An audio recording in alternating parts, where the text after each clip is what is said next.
कि मुझे विपक्ष के नेता को गंभीरता से लेना चाहिए।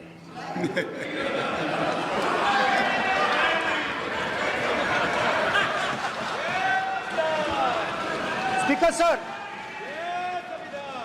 सर, आपने कहा कि डिबेट प्रेसिडेंट्स एड्रेस पे होनी चाहिए। ये जो मैंने किया है, अनुराग ठाकुर जी ने अयोध्या की बात की थी, अनुराग ठाकुर जी ने सनातन धर्म पर आक्रमण की बात की थी, इसीलिए मैंने ये किया है। मैं दिखाना चाहता हूं कि अयोध्या में क्या हुआ, अयोध्या की सच्चाई क्या थी। प्रेसिडेंट्स डिबेट में उन्होंने बात उठाई थी, मैंने बात बंद की है। प्रधानमंत्री जी को असली लगी अयोध्या के बाद असली लगी, डर फैलाया और ऑपोजिशन का रिस्पांस एक साथ मिलकर भारत जोड़ो यात्रा, सारे के सारे ऑपोजिशन, पूरा देश एक साथ मिलकर कन्याकुमारी से कश्मीर तक चला। और जो आपने डर फैलाया उसके बारे में यात्रा में बहुत कुछ सुनने को मिला।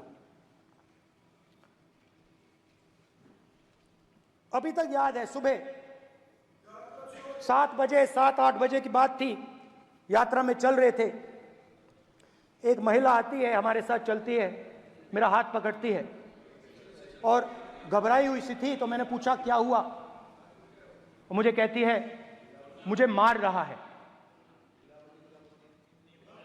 मुझे मार रहा है।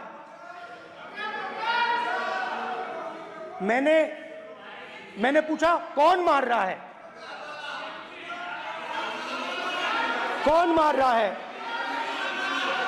बेटी बचाओ, बेटी की दुविधा सुनाई दे रही, बेटी का दर्द नहीं सुनना चाहते, भारत की महिलाओं का दर्द नहीं सुनना चाहते। मैंने पूछा कौन मार रहा है, कहता है मेरा पति मार रहा है।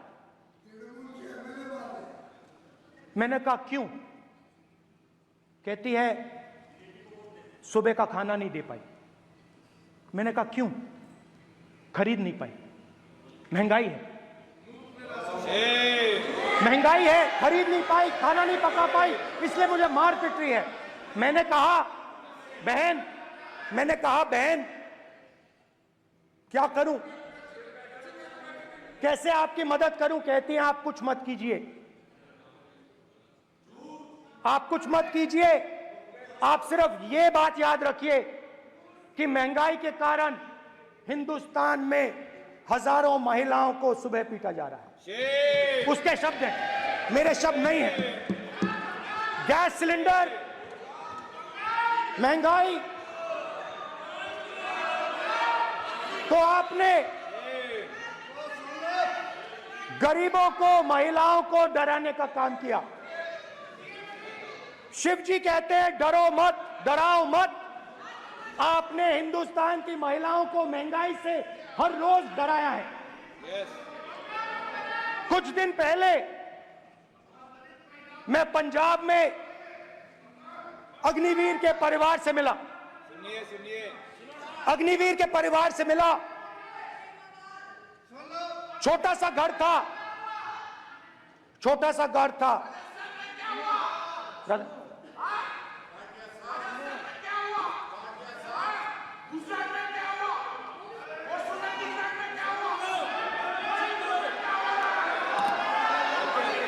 ठीक है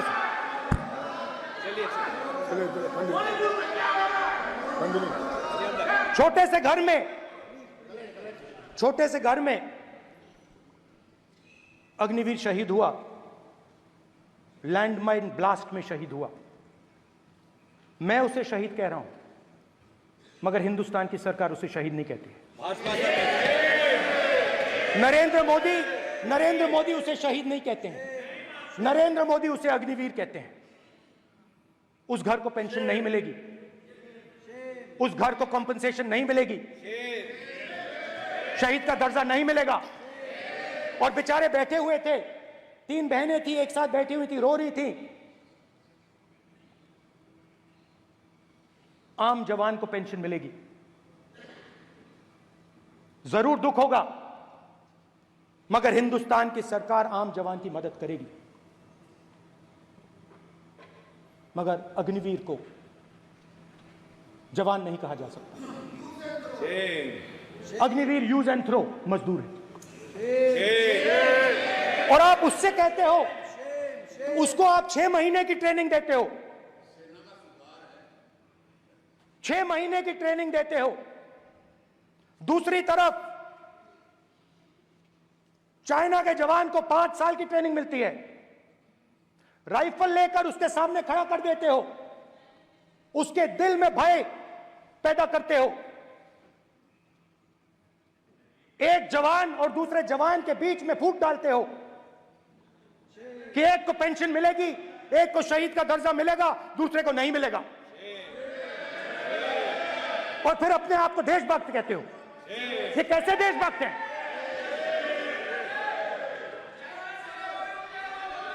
फिल्म स्टार जैसी फोटो थी उस लड़के की, फिल्म स्टार,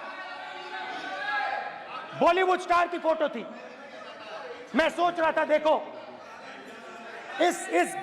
इस युवा ने जान दी। स्पीकर सर,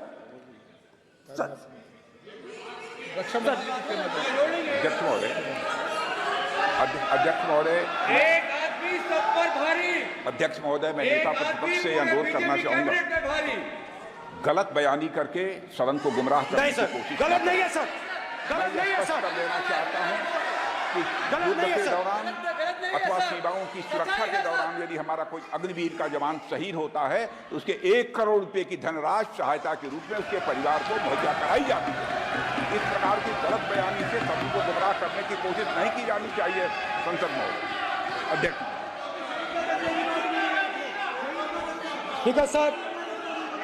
स्पीकर सर देखिए, स्पीकर सर देखिए, राजनाथ सिंह जी की एक राय है, मेरी एक राय है। सच्चाई अग्निवीरों को मालूम है, हमें बोलने की जरूरत नहीं है। अग्निवीर को किस चीज का सामना करना पड़ता है, शहीद का दर्जा मिलता है या नहीं मिलता है, कॉम्पनसेशन मिलता है नहीं मिलता है, पेंशन मिलती है नहीं मिलती है, वो उसको मालूम है। पॉइंट ऑफ ऑर्डर है मान्यवर। अब सदन के सामने 2 स्टेटमेंट हुए, एक हुआ विपक्ष के नेता का, दूसरा हुआ माननीय राजनाथ सिंह जी का, रक्षा मंत्री जी का। ये कहते हैं कि 1 करोड़ रुपया नहीं मिलता है।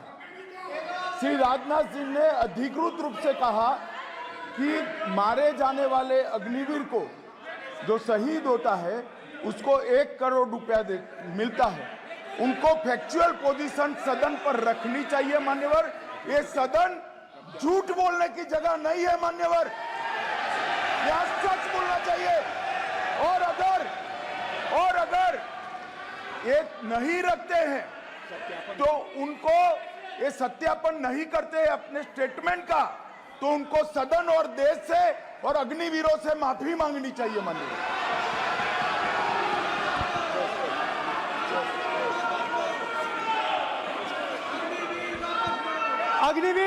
अग्निवीर की सच्चाई मैंने फ्लोर ऑफ द हाउस पे रखी है,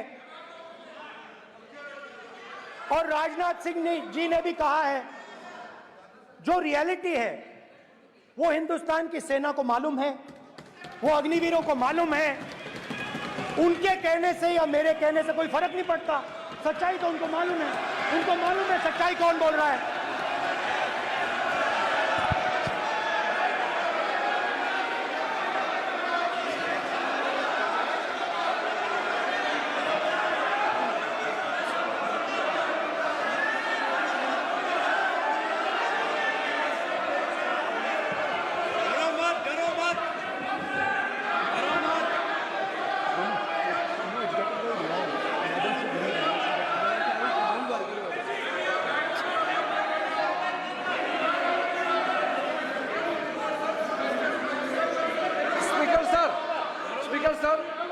अभी डरो मत, मेरा छोटा सा अनुरोध है, क्योंकि सर ये विषय गंभीर है, और अभी माननीय गृह मंत्री जी ने जो बात रखे हैं कि 2 स्टेटमेंट जो रक्षा मंत्री जी ने बताया सदन को, और माननीय विपक्ष के नेता राहुल गांधी जी ने जो स्टेटमेंट रखा है, इसमें इन्होंने जो कहा है कि रक्षा मंत्री बोलने से क्या फर्क पड़ता है? इतना हल्का फुल्का कैसे स्टेटमेंट दे सकता है लीडर ऑफ ऑपोजिशन? इसलिए सर इन्होंने जो बात रखा है पुष्टि करना चाहिए और हम लोग भी सर नियम के मुताबिक अपना बात रखेंगे सर।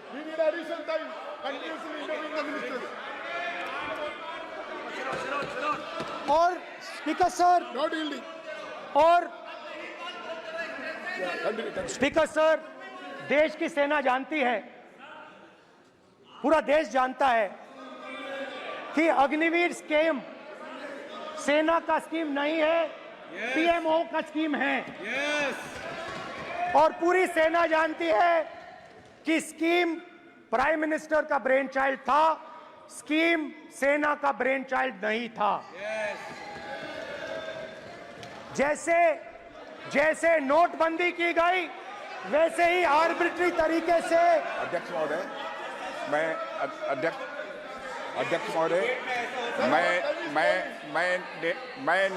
मैं नेता प्रतिपक्ष से विनम्रता पूर्वक अनुरोध करना चाहता हूं कि कृपया वह सदन को गुमराह करने की कोशिश न करें। अग्निवीर योजना के संबंध में बहुत सारे लोगों से 158 ऑर्गेनाइजेशन के साथ सीधा संवाद स्थापित हुआ है, उनके सुझाव लिए गए हैं, तब यह अग्निवीर योजना लाई गई है और बहुत सोच समझकर यह योजना लाई गई है। और मैं यह भी स्पष्ट कर देना चाहता हूं, इस प्रकार की योजनाएं दुनिया के कई देशों में है, यूएस में है, यूके में है, वहां पर किसी को कोई किसी प्रकार की आपत्ति नहीं है। अब बिना अग्निवीर योजना के बारे में समझे, बिना उस संबंध में कोई पूरी जानकारी हासिल किए इस तरीके से सदन को गुमराह करना, इसे कदापि उचित नहीं ठहराया जा सकता। महोदय, मैं तो आपसे यह अनुरोध करूंगा, इसे सदन की कार्रवाई से बाहर निकाला जाना चाहिए। आपको देखिए, सिंपल सी बात है स्पीकर सर, इनको अग्निवीर अच्छा लगता है, आप उसको रखिए, हम उसको बदल देंगे, हटा देंगे। सिंपल सी बात है, हमारी सरकार आएगी, अग्निवीर को हम हटा देंगे, क्योंकि हम सोचते हैं कि अग्निवीर सेना के खिलाफ है, जवानों के खिलाफ है, देशभक्तों के खिलाफ स्कीम है। हम इस स्कीम को नहीं चाहते।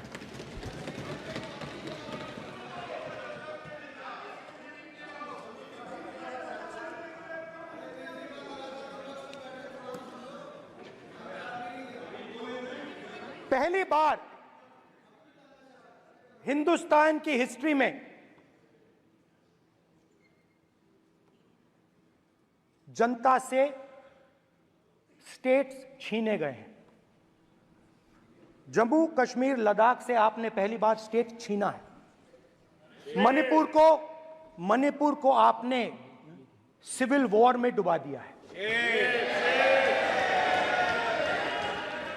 मणिपुर को आपने और आपकी योजनाओं ने, आपकी पॉलिटिक्स ने जला दिया है। और आज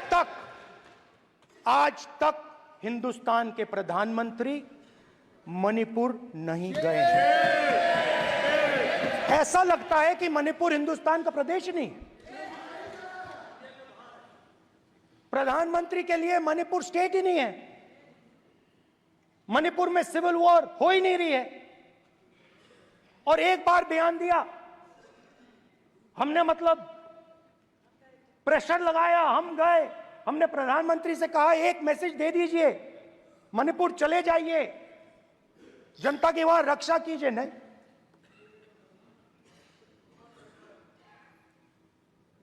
मैं वहां गया, कुकीज और मेहते से दोनों से मिला।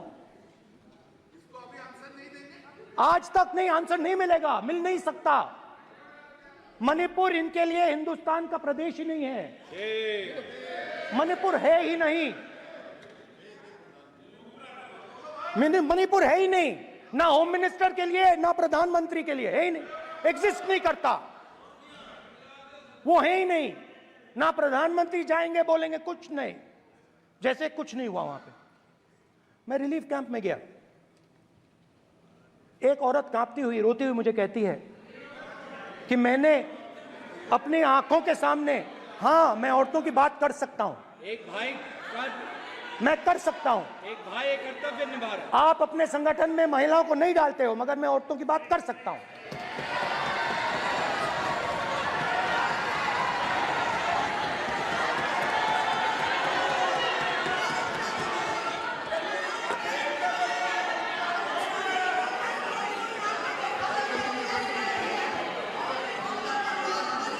मुझे कहती है मैंने अपने आंखों के सामने मेरे आंखों के सामने मेरे बच्चे को गोली मारी गई। मैं भागना नहीं चाहती थी, मैं मरना चाहती थी, उसके साथ मरना चाहती थी। मुझे घसीट के वहां से ले गए और फिर मेरे को अपने बच्चे की फोटो दिखाती, कांपती हुई ऐसे फोटो दिखाती है। ये आपकी योजनाओं का नतीजा है। आपको शर्म आनी चाहिए।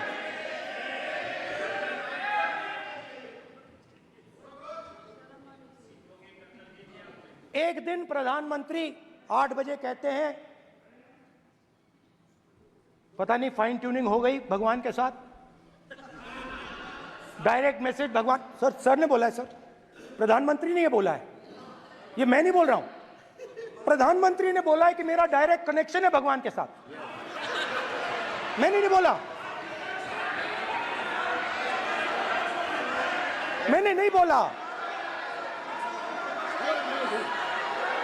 Social media chief also told भगवान जगन्नाथ। एक मिनट प्लीज, एक मिनट तो एक मिनट माननीय राहुल गांधी जी, एक मिनट। माननीय सुरेश, एक मिनट प्लीज, एक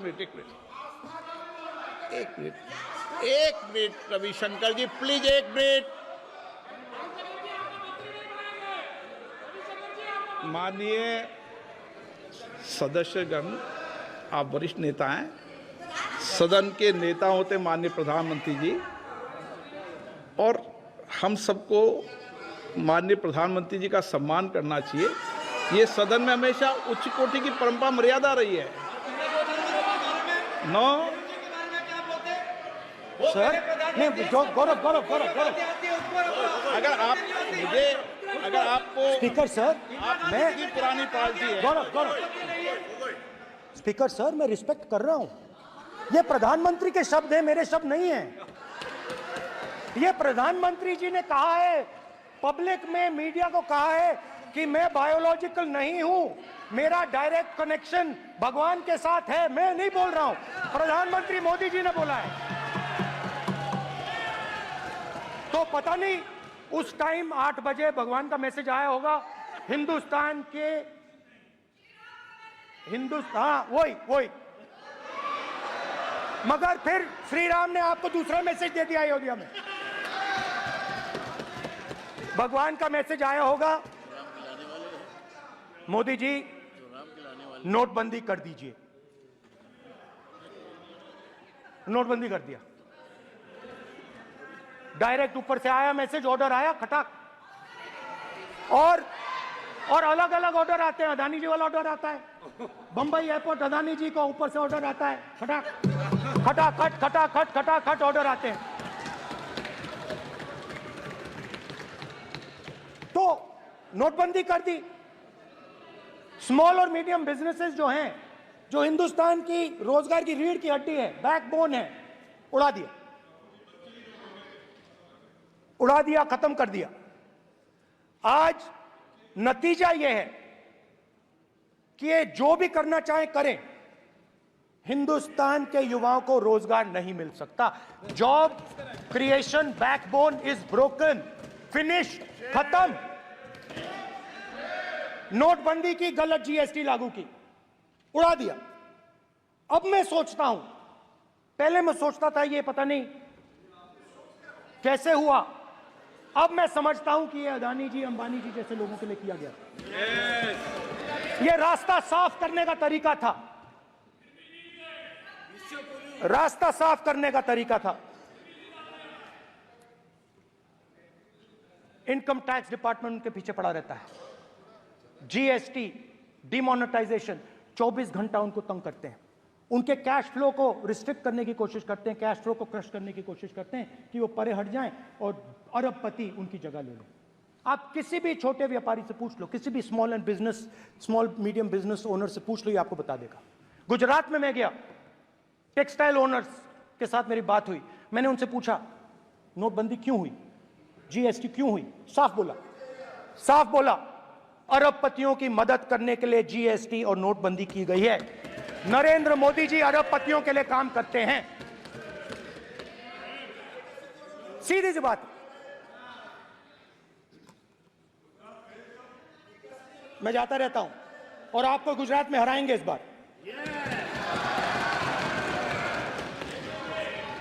आप लिख के ले लो, लिख के ले लो, आपको ऑपोजिशन इंडिया गठबंधन गुजरात में हराने जा रहा है।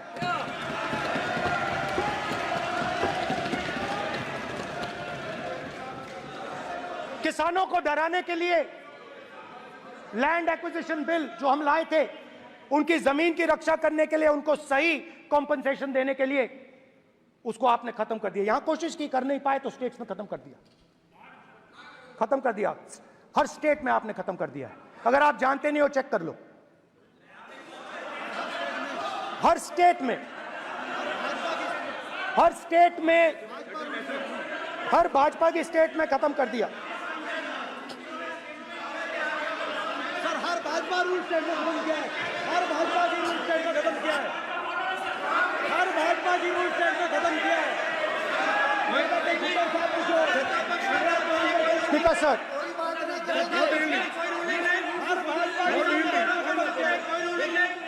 खट्टर साहब ने कोई निर्देश नहीं, कोई निर्देश नहीं। सत्ता पक्ष बार बार खड़े होकर पूरे भाषण को कम कर रहे हैं। कोई रूलिंग नहीं, कोई रूलिंग नहीं है सत्ता पक्ष के लिए।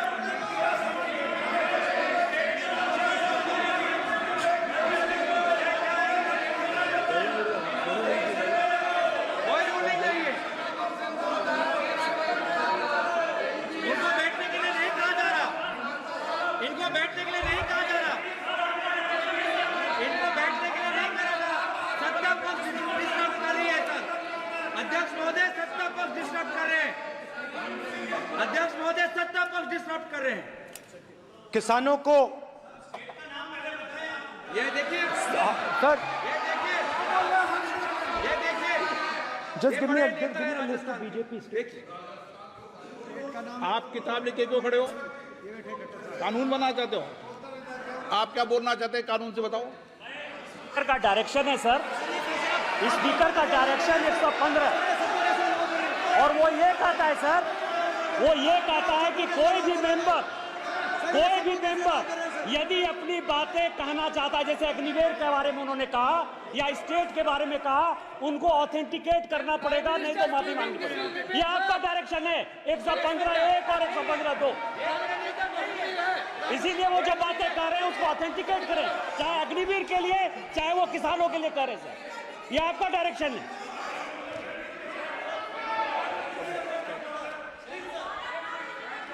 तो किसानों को जो हमने लैंड एक्विजिशन बिल तैयार किया था, सही मुआवजा दिलाने के लिए, उसको आपने रद्द किया।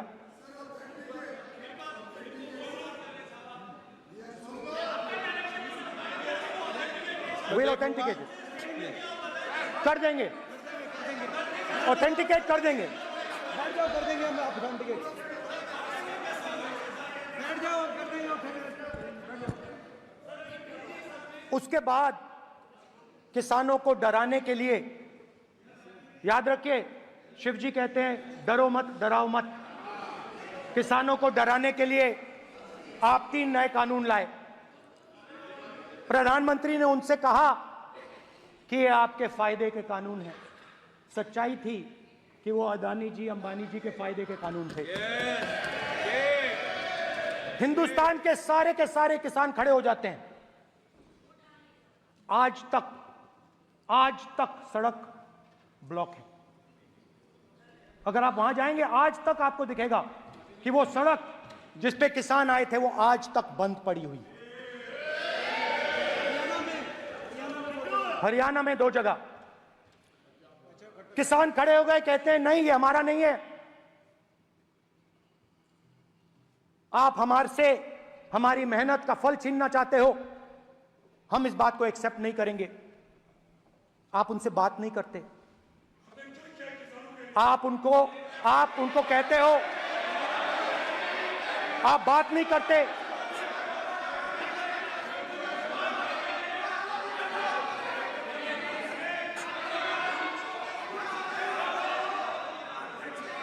आप बात नहीं करते, आप गले नहीं लगते, आप उन्हें आतंकवादी कहते हो। आप कहते हो ये सब आतंकवादी हैं। झूठ नहीं है, झूठ नहीं है, सच है, सच है। मान्यवर, मैं समझ रहा हूं कि विपक्ष के नेता नाते पहली बार बोल रहे हैं, मगर नियमों के पुस्तक के बाहर वो नहीं जा सकते। ये स्टेटमेंट करे कि हम कहते हैं कि किसान आतंकवादी, तो कैसे सदन में चल सकता है मान्यवर? आप एक तरफा नियमों के ऊपर जाकर उनको रियायत दे रहे हो मान्यवर। हमें संरक्षित करिए, ऐसे नहीं चलता। 700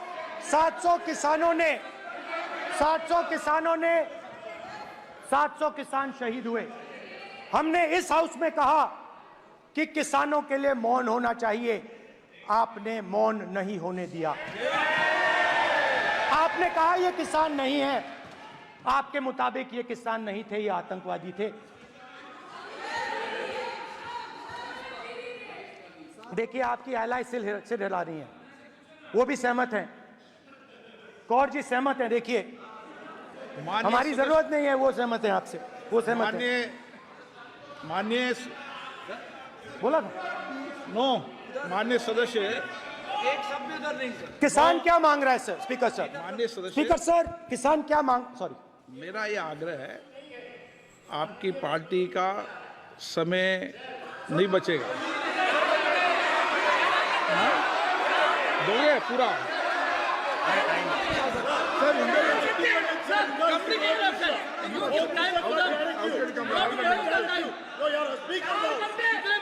आप नहीं बोलेंगे, ये बोलेंगे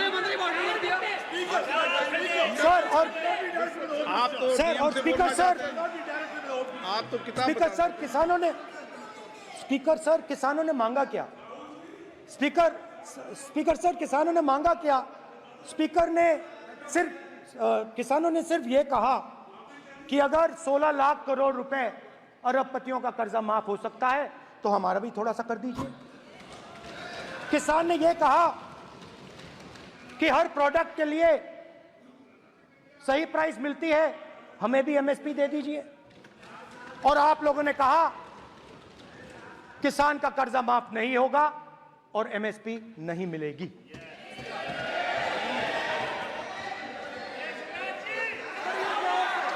माननीय अध्यक्ष महोदय, ये गलत बयानी कर रहे हैं। एमएसपी सरकार दे रही है और ये मोदी जी की सरकार है जिसको उत्पादन की लागत पर कम से कम 50%, माननीय अध्यक्ष महोदय, उत्पादन की लागत पर कम से कम 50% जोड़कर एमएसपी दी जा रही है और नहीं दी जा रही। ये सत्यापित करें माननीय अध्यक्ष महोदय, ये गलत बयानी कर रहे हैं, ये सदन को गुमराह कर रहे हैं, गलत बयानी कर रहे हैं। आज भी एमएसपी पर खरीद जारी है और अभी खरीद की फसलों के एमएसपी के रेट गारंटी ये बताए, जब इनकी सरकार थी तब एमएसपी कितनी, तब एमएसपी कितनी मिलती थी और उस समय खरीद कितनी होती थी माननीय अध्यक्ष, उस समय खरीद कितनी होती थी? आज भी एमएसपी पर खरीद जारी है माननीय अध्यक्ष महोदय, ये गलत बयानी कर रहे हैं। ये सत्यापित करें इसको कि एमएसपी पर खरीद नहीं हो रही, ये सत्यापित करें माननीय अध्यक्ष महोदय, ये गलत बयानी दी जा रही है। देना चाह रहे, इनको नहीं बोलने देना चाह रहे।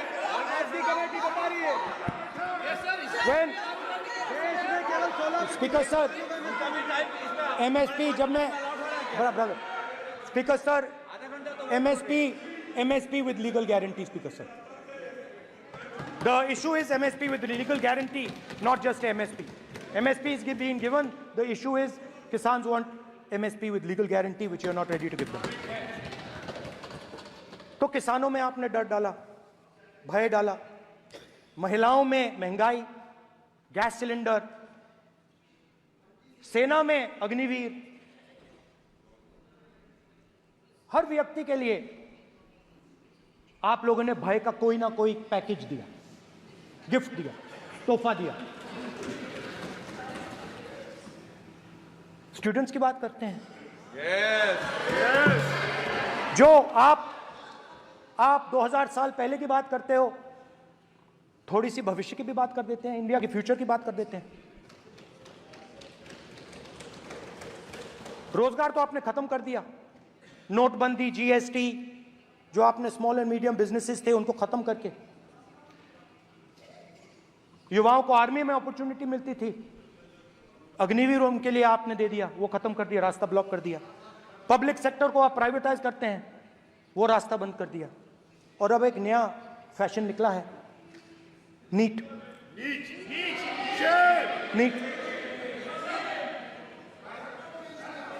प्रोफेशनल एग्जाम्स को आपने कमर्शियल एग्जाम्स में बदल दिया है। NEET is not a professional exam, NEET is a commercial exam. NEET में एक स्टूडेंट टॉपर हो सकता है, एक्सेलेंट स्टूडेंट हो सकता है, मगर अगर आप उसके पास पैसा नहीं है मेडिकल कॉलेज में नहीं जा सकता। सिंपल सी बात है।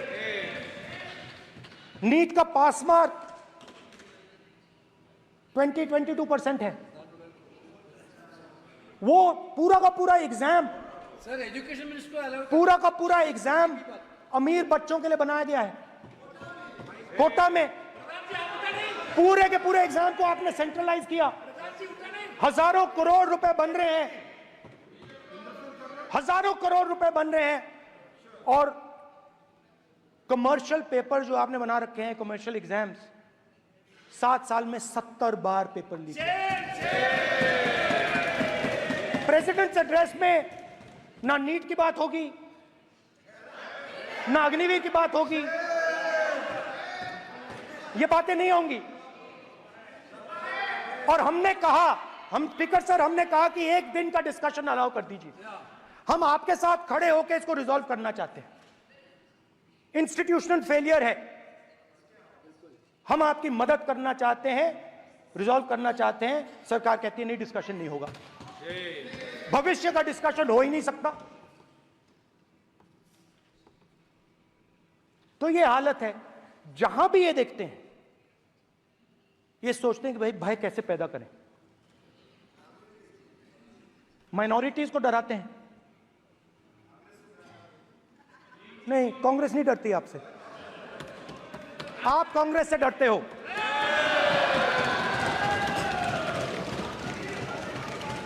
हिंसा, नफरत माइनॉरिटीज के खिलाफ, मुसलमानों के खिलाफ, सिखों के खिलाफ, क्रिश्चियंस के खिलाफ। और माइनॉरिटीज ने क्या किया? माइनॉरिटीज ने क्या किया? हर स्फीयर में हिंदुस्तान को रिप्रेजेंट करते हैं, नाम रोशन करते हैं। पत्थर जैसे हिंदुस्तान के साथ एक साथ खड़े हैं, देशभक्त हैं। और आपने सारे के सारे माइनॉरिटीज पर आक्रमण किया, उनके खिलाफ हिंसा, नफरत फैलाई।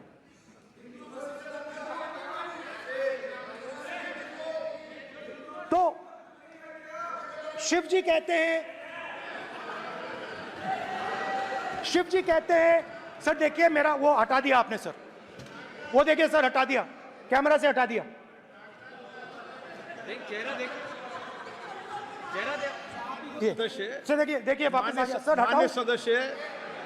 ये देखो, एक मिनट देखा सर आपने? एक मिनट देख लिया? एक मिनट ये सर मैं प्लीज एक मिनट सर